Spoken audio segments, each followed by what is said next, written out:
Welcome to Cards on Blast. Now, here's your hosts, JT and the Bird.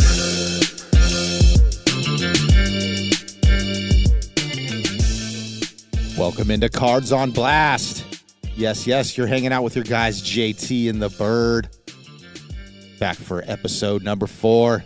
Hey, we got a guest with us today. Our buddy Chase is going to join us for the show, answer a couple of questions. Hey, what's up, Chase? How you doing, man? Good. We beat Monday. We're looking really well. Thank God. What a S show. We'll try to keep it clean here for the kids. Bird, how you doing, my friend? That is an accurate description of Monday. It has been that kind of a day. But otherwise I'm good. I'm excited we're here doing this. This always makes me happy when we get to meet up on Mondays and do these. So I am pumped to go for episode 4, our first guest. All right. Yes. And hey, thanks for being with us, everyone, lending us your ears, your time. Make sure you follow us on socials. Check out Cards on Blast. You'll find us everywhere. Give us a follow. Comment. We want to hear what you have to say about your collecting extremities. Well, hey. Perfect. Yes. Hey, thanks, Chase, for joining us. From what I hear, man, you've got quite the extensive collection here. I would say it goes in waves for sure. Waves, huh? Okay. Yes, between asset management and funds available versus, the draft classes of who you would want to collect. So it kind of goes in waves of worth versus personal collection, if you will. That's awesome, man. I mean, we're glad to have you on the show. It's always fun to get somebody else's perspective, but besides these two dimwits that we got here running the thing. I'm much smarter. It was kind of cool. Last week after we recorded our show, Bird and I took a trip down to the Sacramento Convention Center. Got to see the big card show out there. What'd you think of that, Bird? It was good, man. It was fun to go out there and, see all the vendors and talk to people and just kind of see what people were chasing after. Got to watch some cool coin flips between some dealers and their cards. So one of our local dealers did not do so well on an altered art Giratina in Pokemon. He took about a $3,000 hit on that flip. Wow. Oof. Poor guy. That's a mighty $3,000 something Pokemon. Yeah, that was where that was. Well, that was flip? Yeah, that was it was either going to be 10 G's or 13 for the card. So it was a PSA 10 altered art Giratina. And it was a pretty big coin flip situation, which I was fascinated to watch. Really cool, man. Really cool. Damn. Well, yeah. Hey, thanks for joining us. I think we're going to get right into our next segment here, right before we start, cracking down on Chase and asking him a bunch of questions here, getting his info and input on the card collecting world. But first, you know what? We're going to go ahead and crack some packs, guys, because we got a special edition coming for you. I think, do all of us have a pack to crack here? Bird, are you missing something? I am not. I'll give him one to crack, don't worry. Oh, yeah, look Chase at that. Chase brought some extra packs. I just, it's been a busy week for me. All right. I got you, buddy. Well, let's get into it, huh? Crack that pack. There you go, Ron. Time to crack that pack, where we open a pack live.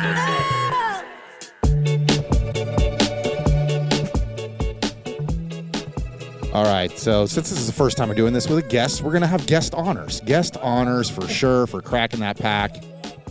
Chase, you got something in mind here, buddy? You bring something with you? I know you came prepared, my man. I saw that desk in front of you.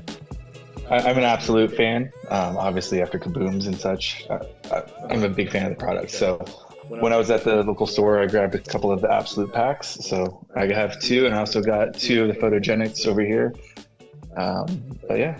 All right. We'll throw those up on the YouTube. Hopefully Chase can get us some pictures so we can share these with everybody as well. If you check out the YouTube, you'll definitely be able to see all the cards we're cracking today here. So, and my man. These are the absolute value packs. They have 20 cards per pack. And they're the Chases, the 3 exclusive blue parallels per pack. Okay. This is this year 24-25 cards? Correct. Right. Well, let's get to cracking it. Let's see what you get in there. Hopefully something we can all lick our chops to here on the show. Drool a little bit. of everybody else. I will go ahead and rule out the rookie cards because everybody knows. Oh, Draft Diamond, Jason Witten from back in the day. And then the Tip Ryman Parallel rookie card, and that's about it for this one. So you got just the tip. Just the tip like usual. Hey, And for keep it most of clean here, these, you know, fellas. you're looking for the rookie cards to sit on for a little bit for these. If you get lucky, you get some of the nice inserts and insert parallels, but for the most part, you're looking for the rookie cards and the difference. Like this one, the rockouts. That's a nice little one. And the introductions for Selfie Stare. Yeah. I'll let your fellow host rip the other two. Yeah.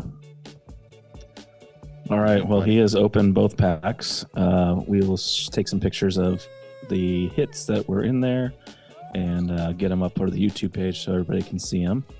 Minus space. Space will go away. Yeah. Space. So the other packs that he brought today that he has given me the honor of opening are Photogenic in 2024 NFL trading cards. There's 5 per pack. So let's see what we get, because you said you've never opened this product before either. I've never opened this product. They had a couple of them sitting at the side of the register when I was checking out. I was like, why not? Okay. They lured me.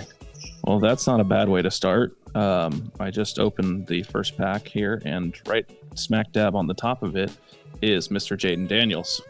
Ooh. Perfect. So that's not a bad way to start. It's called the Rookie Introduction. We also have a rookie portrait card of Cade Stover from the Houston Texans. We have, what else is in here? What do we got?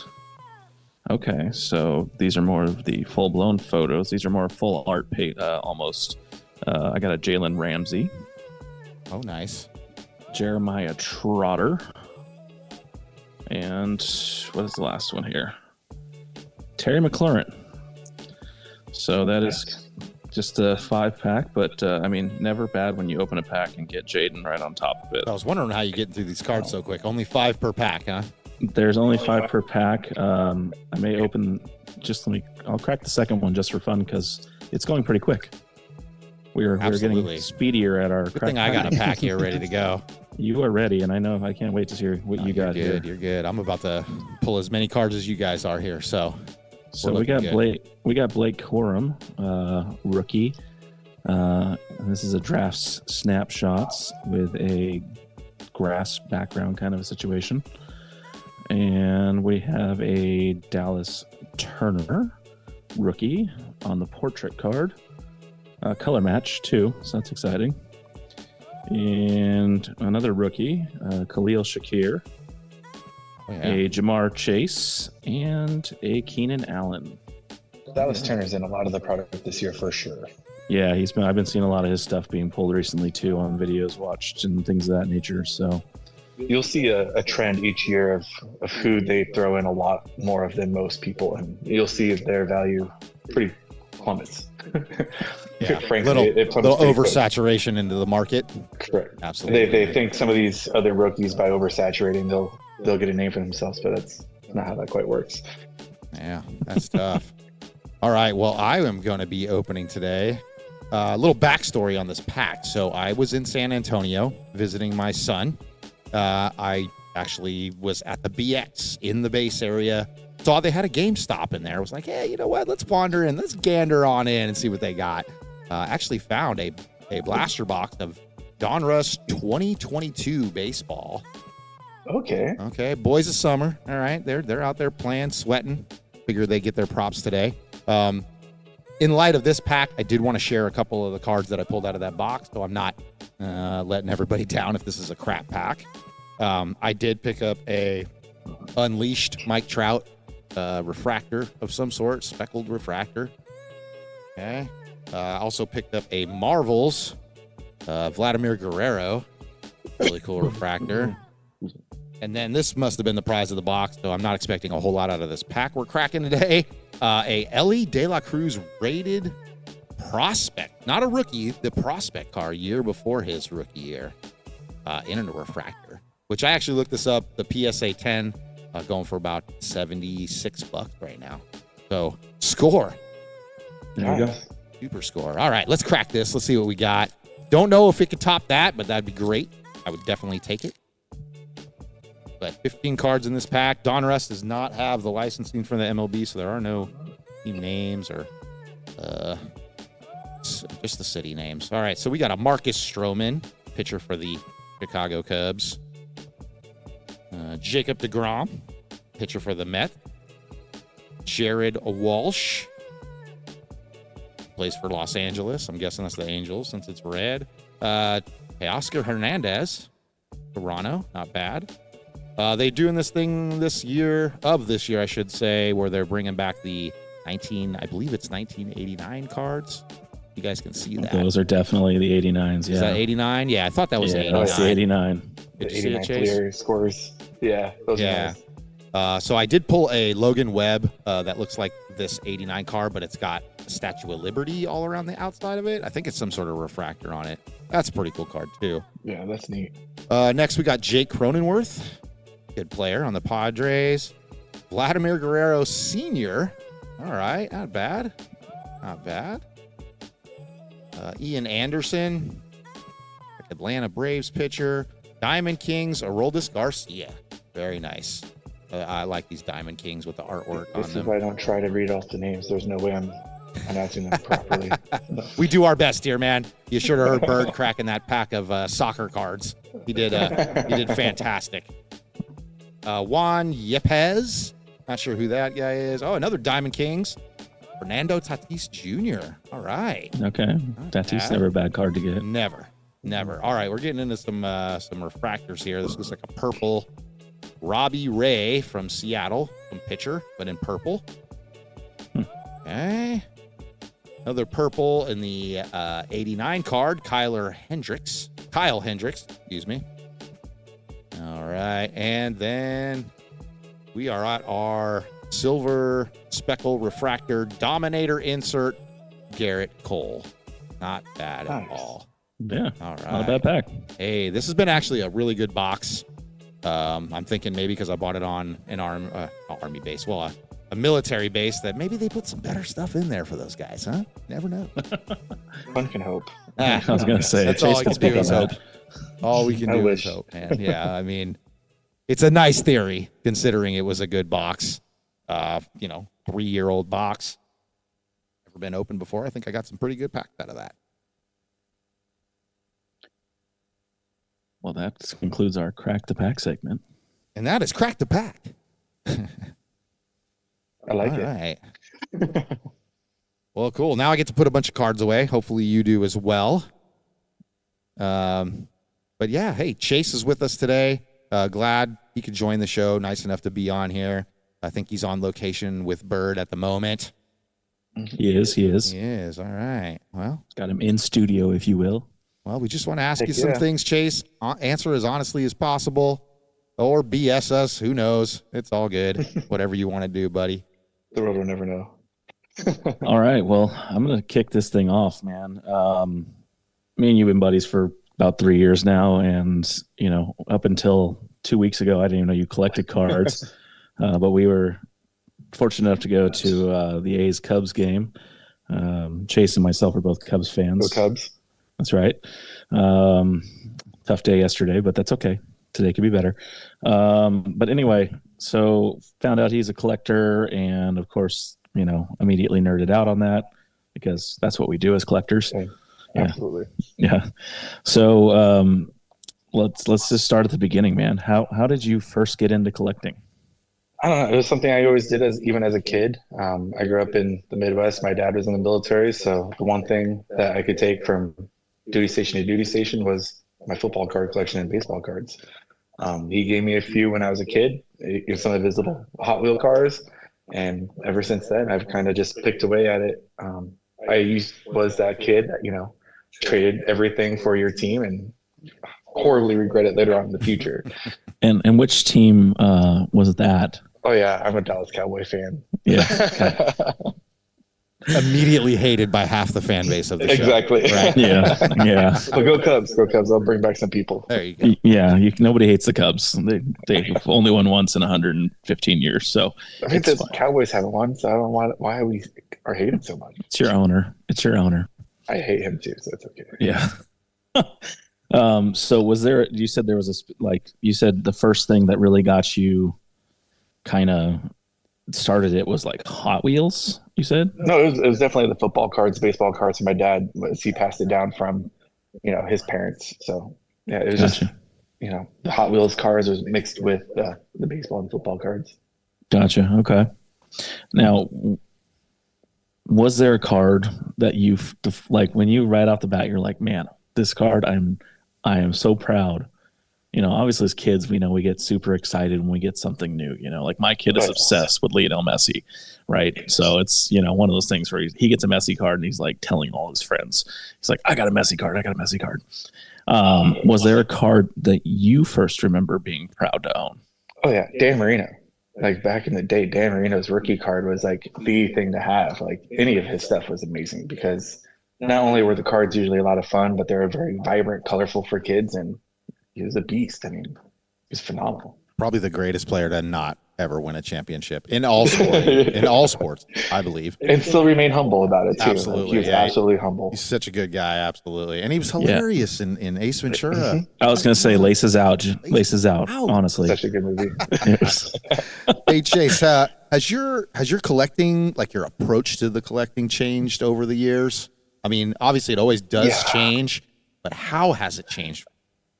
It kind of fluctuates depending on the year too, right? So like I have a lot of non-football cards, like I have actual helmets and like Lombardi replica trophies and such. But I guess I would say yes. It goes from a hoarding, if you will, of a shit ton. Sorry, excuse me. You're good. I just joked that it's a family show, but you're good. I start with a crap ton of base, everything, and then you start to kind of weed through a bunch of that stuff, and you start to get a little bit more focused because the time consumption of sorting, organizing, even just recording what you have is just insanely time consuming. Yes. And we don't have that kind of time. Yeah, so right. As you progress, you kind of fine tune your process. And for me, it just kind of goes more, everybody kind of gravitates more towards the higher end, mid-end type of stuff once you get to that point, I guess. Gotcha. Now I don't want to step on any toes for later when we do our, card pull of the week or, what you got in your stack, but is there a favorite piece you have in your collection? Maybe not even card related. Oh, absolutely. I have it right here, actually. He brought it. He came prepared, ladies and gentlemen. The one that I would refuse to sell forever, and this would be my Mr. Jason Witten this way of 10 auto game used patch. Wow. Okay, so we got an auto and memorabilia. Okay, what year is that card and what kind of card is it? It is a 2010 Panini. Again, Panini fan. Love that. Right. But it is a fabric of the game back in 2010 certified. That's freaking cool. That is really cool, man. Impressive. That was like the years where I was kind of sorting my life out and not too much collecting going on, so I'm making up those for it. Those are the now. random years of the military where I randomly spent some money and I got a few lucky hits. That's cool, man. I need a collection. Yes. So my son's military. I'm going to have him start buying just boxes and his random bases that he's going to and just send them to me. Like, please. Absolutely. I'll Venmo you. Let's go. Hey, do you lean more towards vintage, modern, or kind of a mixture of both? I would say for like the bigger end items, I would go for vintage, like replicated helmets and authentic helmets. I would definitely go more vintage, just because I have a little bit more, I would say, respect towards the older generation players because that's what I grew up with. No lack of respect for new generation. It's just their stuff is a lot more pricey. Yeah. Like authentic hydro helmets, $1,400 autographed versus a authentic speed from the early 2000s, $1,800 autograph. So just the different comparisons. Gotcha. Is there anything you're still out there chasing that you like? No pun intended there. I didn't write the question. Is there anything out there you're still kind of wanting to get your hands on, man? Like you The don't triplets, have yet. yes, absolutely. My triplets helmet. I want to get the Troy Aikman, Emmitt Smith, and Irvin. There you go. All right. I would have accepted anything and everything for that answer as well. Is there any card that you kind of regret selling? I mean, specifically, I know you said you were chasing teams and you trade for teams and things like that earlier. Is there anything that you could specifically remember that you're just like, damn it, I had that in my possession and it's gone now? There's been a few cards where I'm like, damn it, they took off afterwards, and you're just like, son of a bitch. I think Andrew Luck was one. I ended up having a pretty low serial numbered rookie card and not thinking anything of it because, it's a game of you ride the hype and you sell the hype. If you don't buy the hype and sell the hype, you end up keeping on whatever pile of money you spent. Right? You have to sell the hype. If you sit on it too long and they fail or get injured, or retire. Yep. Like for instance, I have a giant Brees Hall collection, and if he gets hurt again this year, what happens? My collection just kind of slowly tanks. Right. I'm hurting over here with you guys talking about Andrew Luck and his retirement. Me too, buddy. Nothing like getting the best offensive line in the NFL and then quitting. Nothing like it coming from a Cowboys fan. Will take the defensive line. Yeah. Yeah, it was a little rough to watch that happen as a Colts fan. So we'll trade you Dak Prescott for all of your O-line. Oh, the O-line's not that good anymore. I'll be honest. And nobody wants Dak Prescott. So that's okay. You guys paid him a lot of money, so it's okay. You're fine. It'll be good. Apparently. So this is kind of what we've centered around for the past few episodes. Obviously, card collecting has evolved considerably from when we were kids, when you could actually afford to buy packs. But how has the card collecting community and process really evolved since you started? Luckily, it feels like there's a lot of internal policing still within the card collecting community, because there's obviously a money racketing scheme that could be easily taking place. Like you've seen it with the Pokemon cards already, where people buy out all the Pokemon cards and just inflate the prices. Same thing can happen with sports cards. So luckily, the community tends to police itself up.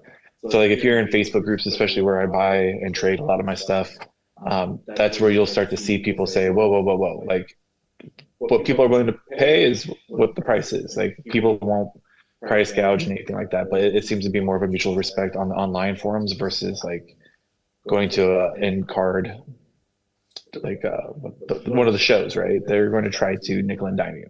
Or you saw it with my card that I went in there to go take and get graded. They're trying to shark me the entire way I was walking in. So yeah, it's a give or take. There's pros and cons. There's people who are going to try to scam, and there's going to be people who are trying to protect the hobby. Great. Yeah. We will definitely come back to said card that you went in to get graded, because Chase also visited the card show last weekend. But that was after him and I met up at a store and decided that what they were willing to give him for said card was not enough. So yeah, they're kicking themselves now. We won't mention the store name, but it turned out okay for Chase here. So you did mention that you do a lot of your buying and selling on Facebook groups. What are your other favorite ways to buy, sell, probably more buy? Where do you find your cards? I would not say eBay. I hate buying on eBay just because of the fees, and honestly because people can scam the crap out of you. Again, most of my buying I usually do on Facebook, or OfferUp sometimes, but again, it's kind of sketchy. The biggest place I do is honestly Facebook, because you can get people to vouch and you have a lot less chance of people taking advantage of you. Obviously, like you can go to the shows and get some pretty fair pricing, especially from the local stores. Mm-hmm. But for the most part, if you're going to go to a show, you're probably going to take 60-70% market value. Yeah. Easily. Gotcha. So, in terms of like, I know where you kind of land on this, but in the terms of what do you feel about the following subjects: grading cards, breaks online like Whatnot and Fanatics Live, things like that, and not only that, but to finish all that off, this one-of-one hype. with all these one-of-one cards. We just had a discussion about one-of-ones right when you got here off mic. Population one-of-ones or actual one-of-ones? Well, that's the question. Yeah, I mean, that's really the question mark is, People advertise one-of-ones like it's candy now, but just because you have a population one-of-one, just because nobody else wanted to grade that card, doesn't mean it's a one-of-one. It means you're the only one foolish enough to grade it.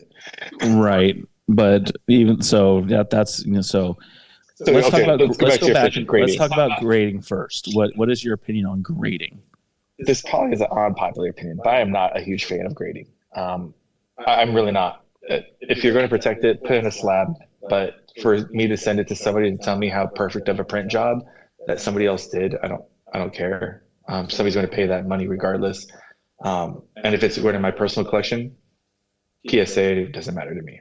You can give me a graded 4 and I'll still put it in my collection, no problem, proudly, because it's mine. Right. And does that opinion change if it's vintage versus modern? No, honestly. Okay. It doesn't matter to me because I know people go grading hunting, right? So people will buy, we'll just keep using Andrew Luck as an example, especially since he's about to retire, right? So everybody had been sending in crap tons of his rated rookies, right? So they send in 30, 40 of them and expect maybe 3, 4 of them to get a 10, if that.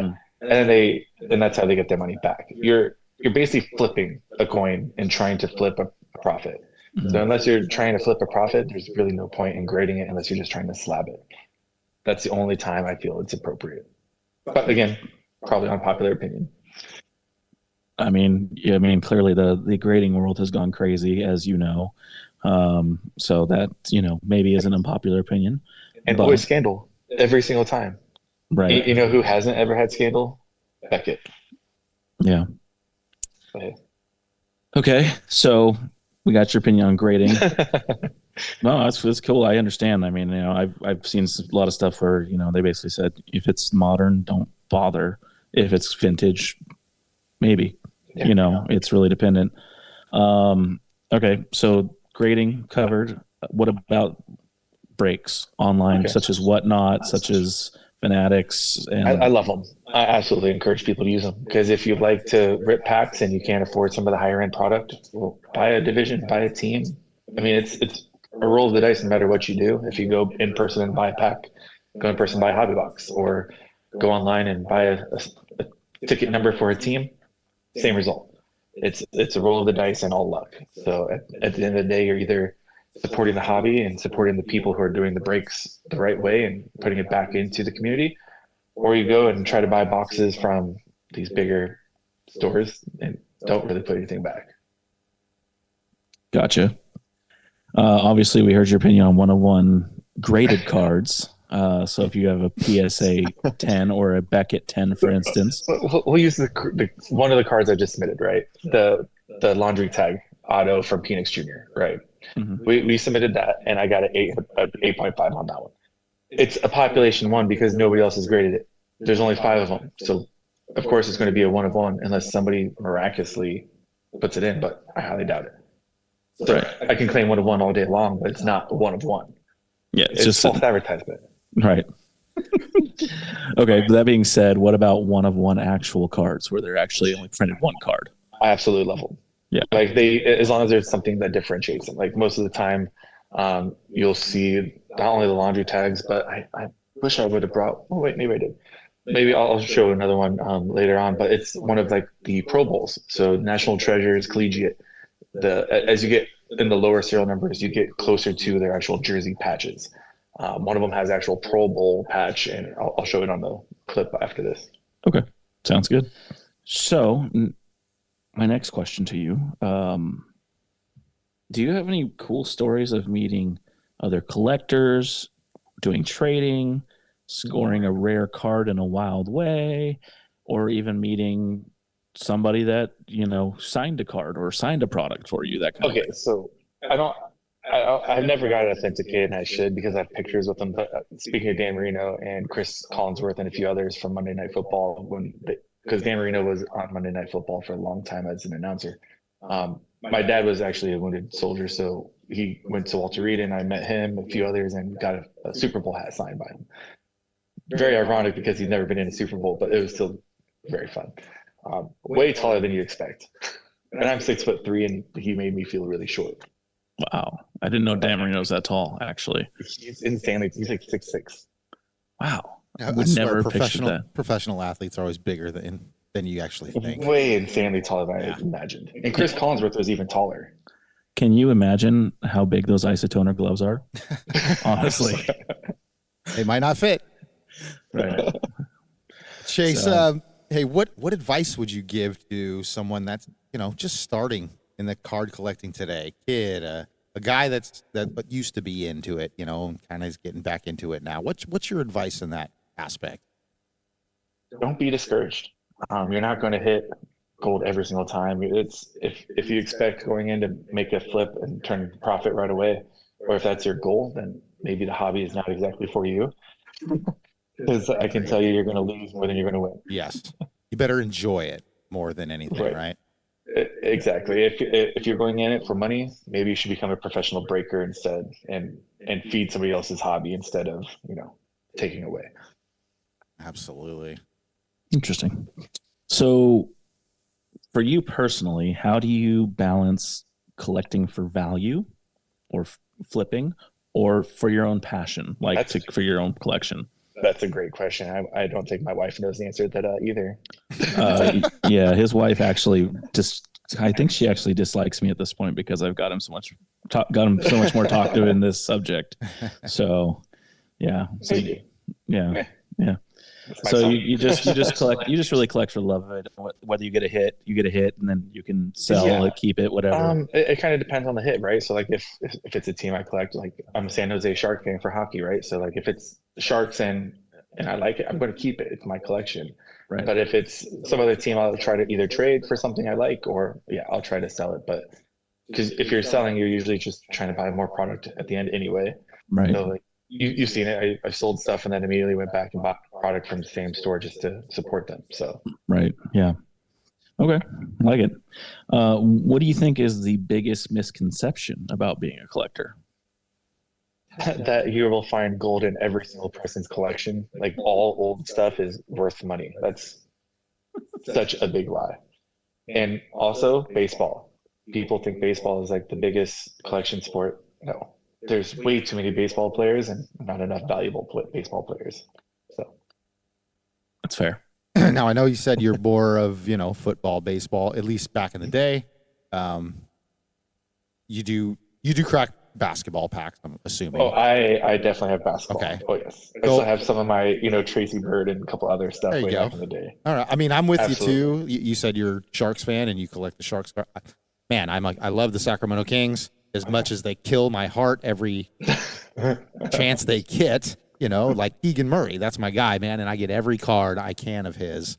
Love it. I don't care. Oh, yeah. I don't care what people find value. So even back in the day, like you had Bugsy, just anybody from the Orlando Magic, anybody that was big and notable that I liked as a child, even growing up. I have a collection of them, so it's just more of a impact person. If you're a good person back in the day, I probably collected you. I got a graded Anthony Hardaway that we can talk about. We can talk about how much of Scottie Pippen. Yeah. Okay, a preferred pack to rip. Would you rather prefer a 90s Fleer Ultra or a modern Prism box? Ooh, 90s Fleer Ultra. You have chances of Steve Young. You have a couple others. I mean, oof. Those are good packs to rip, though.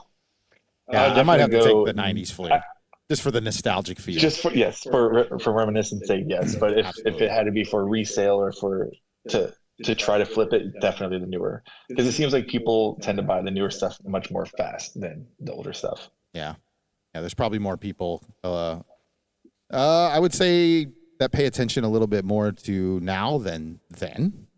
Just kind of. Plus, people are trying to build their crazy collections. Like people are trying to collect every single parallel of every single player that they collect, and it's expensive. Yeah, good luck out there, guys. Yeah. All right. That being said, you've already mentioned Dan Marino, but who is your favorite all-time athlete to collect? Oh, Emmitt Smith. Hands down, Emmitt Smith. I mean, yeah, the guy was stud. And he's just such a good dude. Yeah. And he dances well. He was on Dancing with the Stars and he killed it. There you go. Why I know that, I don't know, but I do. I have not watched it, so I'll take your word. Yeah. The athletes team tend to do very well on that show because they are one, in shape, I would say. Two, they have. Hey, if you got rhythm, man, you can dance. That's all I'm saying. You know what athletes you don't see on that show? Baseball players. Exactly. Exactly. You're right. If you have a worst pack pull that you were super excited for, ended up being kind of a bust. There's been those Panini 3 and 2s. I don't know if you guys have seen those, the baseball ones. You know what? I won't even go that far. I'll do some of the helmet drops, even from like the autograph, the Panini autograph helmets, like the mystery packs or whatever. Most of those are all letdowns. Don't waste your money, people. Don't do it. You heard it They first. advertise these great things like, oh my God, get this Jaden Smith rookie autographed helmet. And then you're not going to get it. Don't try. There you go. All right. Last question, because I know how much you like to sing. This one's fun. If your collection had a theme song, what would it be? Back in Black. Okay. Just randomly come back. ACD action. I like it. Heck yeah. I like it. Yeah, that works. All right. Well, that concludes our segment for interview. So, hopefully thanks for coming through that with us and giving us some Absolutely good sound bites here. You lied. I didn't have to sing, so I'm good. No, I wasn't going to make you sing. Yeah, we wouldn't ask that, man. I only do that at karaoke. We want people to listen to the show, actually. So, he's actually quite a good singer. He plays out that he's not. I'm not saying he's not, but this guy may have been I'm a better collector than I am a singer. In a military musical group at some point. All right, let's have some fun, guys. Let's see what we can get out of the stack here. And now, time for What You Got in the Stack.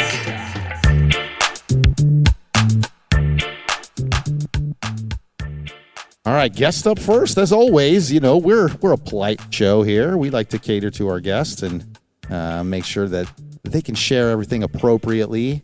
So, Chase, what are you pulling out of the stack to show us today? I know you showed us a couple cards that you're proud of, but I want something nice here, something good. What about Mr. Todd Gurley? Todd Gurley, all right. Ooh, auto Todd Gurley. All right. Let us know for everybody here listening where that's from, what these cards are. Oh, that one is from 2015 Rookie and Stars. Okay. And that was of 25. And then this one is Emmitt Smith from 2019 Contenders Draft of 10. Awesome. Of 15? Gotta love those low number serial cards. Beautiful. Love them. Love them. I think the lowest serial number card I've pulled is of 50 so far. So not bad. I think it was a Garrett Cole card. Not bad. Bird, you got anything in the stack today, or did you forget your stuff again? No, I didn't. I didn't bring any because I knew Mr. Chase here was going to be bringing quite a few cards. There you go. Yeah. You can see the patch now. Yeah. The Brees Hall. That is cool. Wow. That's one card? That's a booklet. Yep. A booklet card. That's so cool.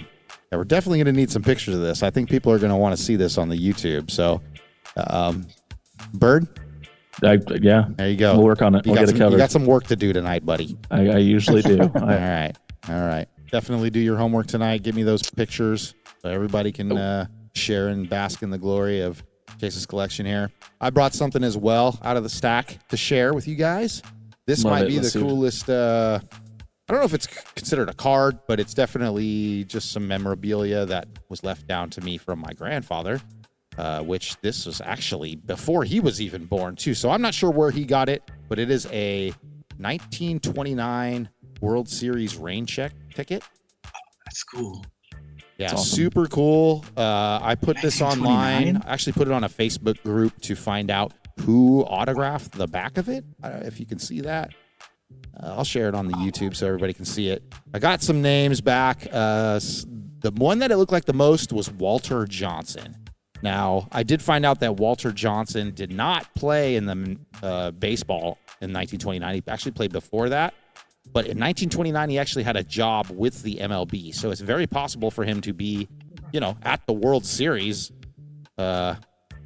doing his job, I would say, and maybe this got signed.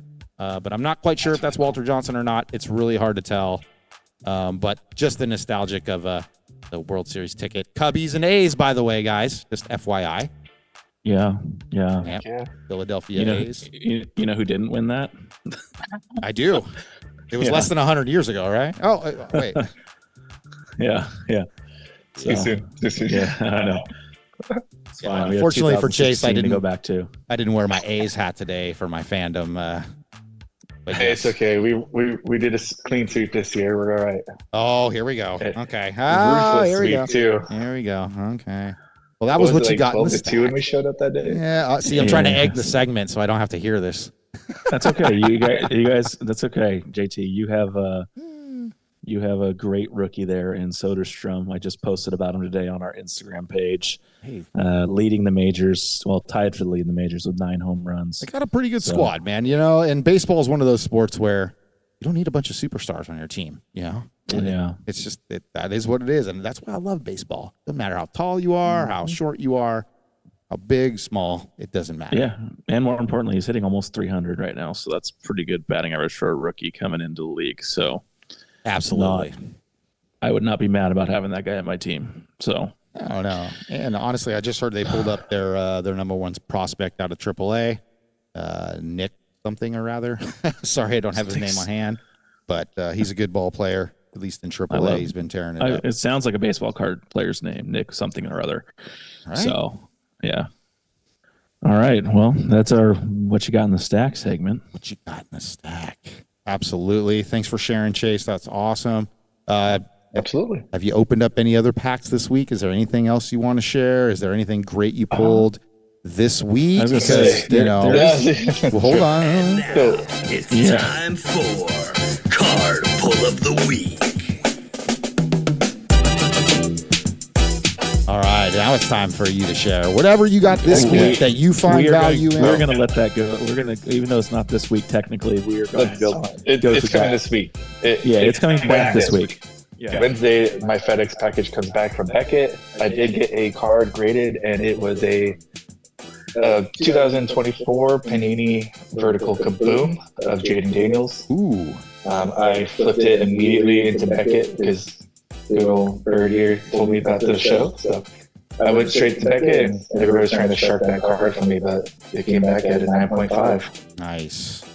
And the crazy part is it came back as a 9 on surface. So there was some questions whether cracking it and resubmitting because of maybe a fingerprint would be worth it, but you never know. Even then, if it gets a 9.5, it'd still be a 9.5, I feel. So exactly. There's only one card higher. I'm okay with it. Yeah. Okay. A 1 of 1, if you will. No. Well, Bird's going to have more homework because he's going to have to go find this card to get a picture of it up on YouTube for I'm everybody. sure he will send me the picture. Yeah, or maybe when Chase gets it back, we can have him back on and share his graded card live with us. That would be really cool, man. My card pool of the week has to be this Ellie De La Cruz that I already shared with everybody. Really cool card. Nice. I heard your thoughts on grading, but I still might get this graded just because he is my favorite baseball player. There's a time and place for sure. Yeah. Anything Michael Jordan, Ellie De La Cruz, those are, I like to grade my personal favorite players, not just anybody, Hell, I'll go grade a Malik Monk card if it's worth it to me. And like we talked about in our grading episode, if it's valuable to you and you love the card, there's nothing wrong with wanting it in a slab. It's just deciding which slab you want it in and which company you want to pay by. And if you really care about the number either. So if you don't care about the number, then that kind of solves it for you. Right. Just how you want it displayed in the future. If you love PSA, then get it graded by them. If you love Beckett, get it graded by Beckett. I just remember growing up and Beckett was always the price guy to be.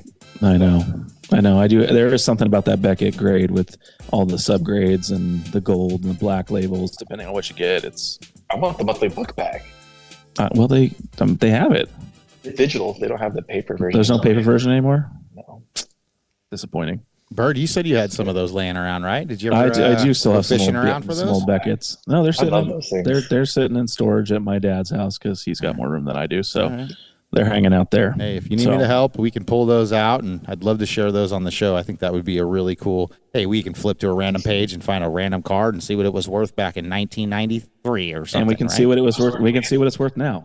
We can Honestly, see what it's worth I now. have some of them too. So if you guys want a real life look and I know exactly where they are. They're not hard to find. You see my tote's full of crap. So yeah, he does have a lot of just random stuff in a box. So big box. I'm getting there. Yeah. I need a couple big boxes if you got any extras laying around. Yeah, I need to start fending off some of this stuff. And if Bird, if you need I know I got some cards to pick up from you, sir, that you're donating to my full series of Tops 1. Series 1. Yeah, your base set. Yeah. Yeah. No, I got a bunch of cards here. If you want anything from them, man, they are yours for helping me. Honestly, I'd have to find the time to even look through everything right now. I've had some other things occupying my time recently that are far more important than baseball cards. No worries, buddy. Life happens. So. We get it. We get it. Yeah. All right. Well, hey, I want to thank our guest, Chase. Chase, thanks for joining us, my man. That was awesome. Got some great stuff in that collection, brother. Like, I need to come see this personally, I feel like. So, absolutely. Yeah, get a little bit more of a feel for it. Maybe we'll do one of these, not over Zoom, Bird. Yeah, what do you think about that? I'll let you guys come in and look at all the helmets and such too. Yeah, as long as your dog doesn't bite me, I'm good. Again? Yeah. My bad. Yeah, my dog's Still nice healing. at least. She just barks during the podcast. That's all. Mine's mean. Well, hey, guys, thanks for hanging out with us on Cards on Blast today. Remember, follow us on all social media platforms, X, Instagram. What else we got, Bird? YouTube. Cards on Blast. We've got all kinds of things. All of definitely, you know, if you can get on Instagram, follow us. We love to see comments on the posts I put up every single day on there. Just kind of letting us know what you think of the topic of the day. Sometimes I put 2 up like today, talking about the NBA playoffs and also talking about the rookies in baseball. No hockey playoffs? That's rude. I did that on Friday, and I actually have one ready for tomorrow. So There we go. Well, hey, everybody, have yourself a great week. Thanks for chilling with us on Cards on Blast. We will see you next week. Okay. All right. No, seriously. I think I'm done. Ooh, I think we're done. I think that's good. You finished? That's it, man. Game over, man. Game over. What the fuck are we gonna do now? What are we gonna do? Maybe we could build a fire, sing a couple of songs, huh? Why don't we try that?